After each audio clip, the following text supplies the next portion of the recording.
ಒಂದು ಶ್ರೀ ಸಪ್ತಗಿರಿ ಮನೆಮದ್ದು ಚಾನಲ್ ಇದೆ. ಅದರ ಮುಖಾಂತರ ಅನೇಕ ರೀತಿಯ ಎಪಿಸೋಡನ್ನು ಕೊಡ್ತಾ ಇದ್ದೀವಿ. ಸ್ನೇಹಿತರೆ,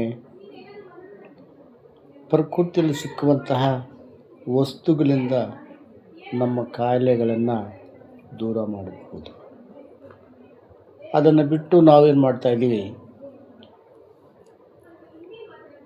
ಆರ್ಟಿಫಿಷಿಯಲ್ ಟ್ಯಾಬ್ಲೆಟು, ಇಂಜೆಕ್ಷನ್ಸು, ಇನ್ನೊಂದು ಮತ್ತೊಂದು, ಆ ತಿಂಡಿ ಈ ತಿಂಡಿ, ಫಾಸ್ಟ್ ಫುಡ್ಡು, ಇವೆಲ್ಲ ಇದಕ್ಕೆ ಅಡಿಕ್ಟ್ ಆಗ್ತೀವಿ ನಾವು.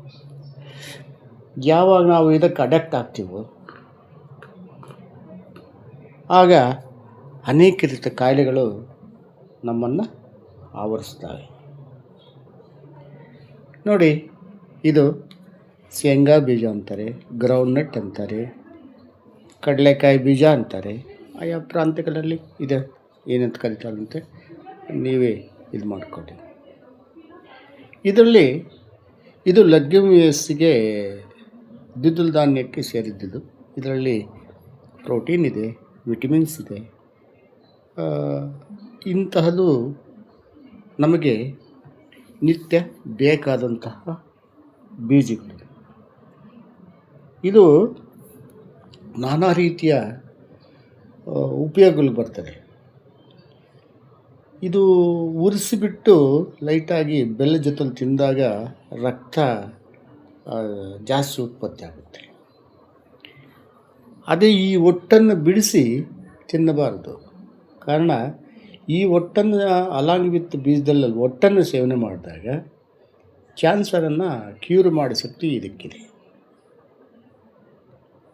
ಸ್ನೇಹಿತರೆ, ಇಂತಹ ಒಂದು ದಿವ್ಯ ಔಷಧಿವುಳ್ಳ ಈ ಒಂದು ಕಡಲೆ ಬೀಜವನ್ನು ಪ್ರತಿಯೊಬ್ಬರು ಒಂದಷ್ಟು 50 ಗ್ರಾಮಷ್ಟು ಒಂದು ಗ್ಲಾಸಲ್ಲಿ ಹಾಕಿ, ನೀರು ಹಾಕಿ, ರಾತ್ರಿಯೆಲ್ಲ ಬಿಟ್ಟು ಬೆಳಗ್ಗೆ ಅದನ್ನು ಸೇವನೆ ಮಾಡ್ತಾ ಬಂದರೆ ಎಲ್ಲ ರೀತಿಯ ಅಂಶಗಳು ನಮಗೆ ಲಭ್ಯವಾಗುತ್ತೆ. ವಿಟಮಿನ್ಸ್ ಸಿಗ್ತವೆ, ಪ್ರೋಟೀನ್ ಸಿಗ್ತದೆ, ಪ್ರತಿಯೊಂದು ನಮಗೆ ಸಿಗುತ್ತೆ. ಇನ್ನೊಂದು ಏನಪ್ಪ ಅಂದರೆ, ಈ ಶಕ್ತಿ ಕೊಡಲಿಕ್ಕೆ ಇದೊಂದು ಬೂಸ್ಟ್ ಆಗುತ್ತೆ ಇದು.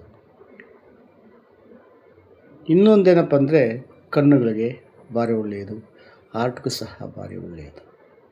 Too much is too bad ಅಂತ ಜಾಸ್ತಿ ತಿನ್ನಬಾರ್ದು, ಸ್ವಲ್ಪ ಸೇವನೆ ಮಾಡೋದ್ರಿಂದ ನಮಗೆ ಎಷ್ಟೋ ಆರೋಗ್ಯಕರ ಆಗುತ್ತೆ. ಸ್ನೇಹಿತರೆ, ಇದನ್ನು ಕೆಲವರು ಇಲ್ಲ ತಿನ್ನಬಾರ್ದು ಅಂತ ಕೆಲವರು ತಿನ್ಬೋದು ಅಂತ ಕೆಲವರಂತೂ ಈ ಟಿ ವಿ ಮತ್ತು ಈ ಚಾನಲಲ್ಲಿ ಅದು ತಿನ್ನಬೇಡಿ ಅಂತಾರೆ.